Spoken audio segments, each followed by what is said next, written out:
जय गुरुदेव, जय श्री कृष्ण, जय श्री राम। आज हम एक स्टोरी सुनेंगे जो विद्यार्थी को भी काम आएगा, बड़े भी सुनेंगे, उसके घर पे जो बच्चे उनको भी सुनाएंगे। वो स्टोरी है प्रार्थना और दृढ़ निश्चय का फल। उसका सारांश है कि इसके मैं हेडलाइन बोलती हूँ। उसका हेडलाइन है, बालक की चिट्ठी पढ़ते पढ़ते बीमारी पिता की आंखों से आंसू टप टप झरने लगा। पिता के हृदय की व्यथा देखकर बालक का हृदय भी ग्लानि महसूस करने लगा। चिट्ठी में लिखा था। अभी हम स्टोरी स्टार्ट करेंगे। एक बच्चे को बीड़ी पीने का शौक लगा। उसके काका को बीड़ी पीने की आदत थी। उस बच्चे के पास पैसे थी नहीं, इसलिए उसके काका बीड़ी पीकर जो टुकड़े फेंक देते थे उन्हें इकट्ठा करता पीता और धुआं निकलता था। झूठी बीड़ी फूंकी मज़ा तो नहीं आया, परंतु सज़ा मिल गई कि आदत पड़ गई। आदत बुरी बला है। कभी बीड़ी के टुकड़े ठीक से मिले या न मिले तो नौकरों की जेब से पैसे चुराने लगा। कुछ हफ्ते बाद किसी ने कहा कि अमुक प्रकार की जो वनस्पति की लकड़ी आती है उसका फूंकने से भी बीड़ी जैसा धुआं निकलता है, मज़ा आता है। वो लकड़ी भी फूंक के देखा, उसमें भी कोई मज़ा नहीं आया। सोचा कि बीड़ी पीने से तो फेफड़े कमज़ोर होता है, निकोटिनी जहर जहर शरीर में मिश्रित होता है और मुंह से बदबू भी आती है। फिर भी यह आदत ऐसे करते करते उसका अंतरात्मा धिक्कारने लगा और एक दिन वो खूब रोया, भगवान से प्रार्थना की कि हे भगवान, मेरी बुरी आदत छूट जाए। प्रार्थना अगर सच्चे हृदय से निकलती है तो भगवान की कृपा रक्षा कर लेती है। हमारे बाप दादाओं की ताकत नहीं कि इतनी हमारी रक्षा कर सके, तो भगवत कृपा से उसकी पैसे चुराने और बीड़ी पीने का आदत छूट गई। गलती निकलने का अचूक उपाय क्या कि ना, उस बीड़ी पीने वाले बालक के भाई के ऊपर 25 रुपया कर्जा हो गया था। कैसे उनका गलती निकला सुनाती हूँ। उस बीड़ी पीने वाले बालक के भाई के ऊपर 25 रुपया कर्जा हो गया था। उस बालक ने और उसके भाई ने सोचा कि कर्जा चुकाना है। लोग तो मांगते हैं तो हाथ में जो सोने का कड़ा पहना है उसमें से थोड़ा सोना बेच के चुका दे। जो सोने का कड़ा था उसमें से थोड़ा सोना कटवा के सुनार को बेच दिया और कर्जा चुका दिया। परंतु उस बालक का अंतरात्मा कोसने लगा कि माता पिता ने यह कड़ा बनाकर दिया था और उनका बताए बिना इसमें से बेचा, यह तो चोरी है।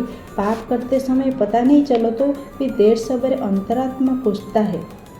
सत्कर्म करते समय भले पता न चले, परंतु अंतरात्मा प्रसन्न होता है। व्यक्ति निर्भीक हो रहता था।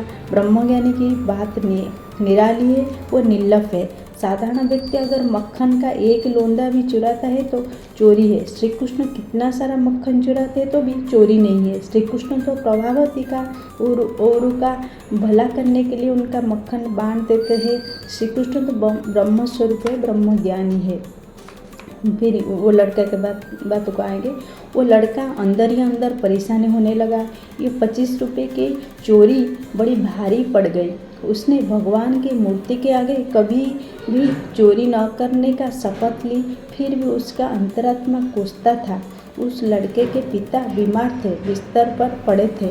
उसने सोचा कि पिताजी के आगे अपनी चोरी के बात बता देने से अंतरात्मा साफ होगा। उसने चिट्ठी लिखकर अपने बीमार पिता को दे दी। पिता चिट्ठी पढ़ने के लिए उठकर बैठा। उस बालक की चिट्ठी पढ़ते पढ़ते पिता की आंखों से आंसू टप टप झरने लगा। पिता के हृदय की व्यथा देखकर बालक का हृदय भी भीतर ही भीतर ग्लानि महसूस करने लगा। चिट्ठी में लिखा था कि मैंने कड़े में से सोना निकाल कर बेचा है, इससे मुझे मेरा अंतरात्मा कोसता है। दूसरी बार ऐसी गलती नहीं करूँगा, मुझे क्षमा मिल जाए। पिता का मौन ने और आंसुओं ने बच्चे को अंतरात्मा का झकझोर दिया। बच्चे ने मन ही मन संकल्प किया है कि अब कभी चोरी नहीं करूँगा, चाहे मेरी गर्दन भी कट जाए। बढ़ाकर उस बच्चे ने अपने संस्मरण में लिखा कि जो मनुष्य अधिकारी के सम्मुख स्वेच्छा से और निष्कपट भाव से अपना अपराध स्वीकार कर लेता है और फिर कभी वैसा अपराध न करने की प्रतिज्ञा करता है और उसका पालन करता है, वो शुद्धतम प्रायश्चित करता है। अपने से श्रेष्ठ पुरुषों के आगे अपनी भूल स्वीकार कर लेने से और यथार्थ में प्रायश्चित करने से गलती निकल जाती है।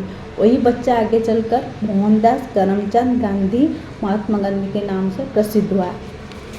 मैं जो आज स्टोरी सुनाई आपको, मैं पोल में डालूंगी, आप जो सुने हैं उसका आंसर दोगे आप। वो बच्चा का नाम क्या था, ऐसे में आप मेरे को कमेंट में भी बताना। बच्चा का नाम क्या था, वो क्या कर रहा था, क्या मज़ा ले रहा था, कौन सा सज़ा उसको मिला, कैसे सुधरा वो।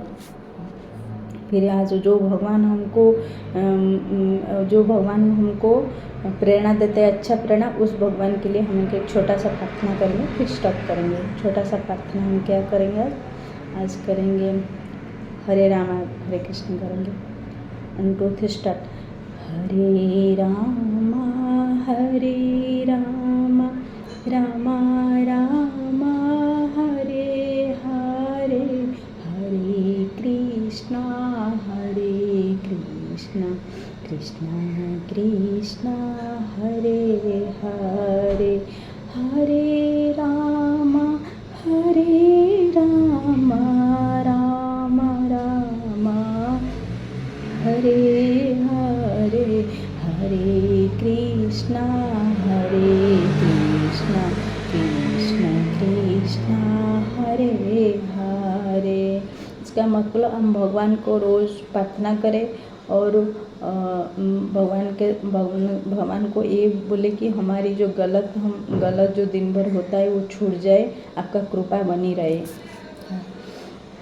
सबको प्रणाम।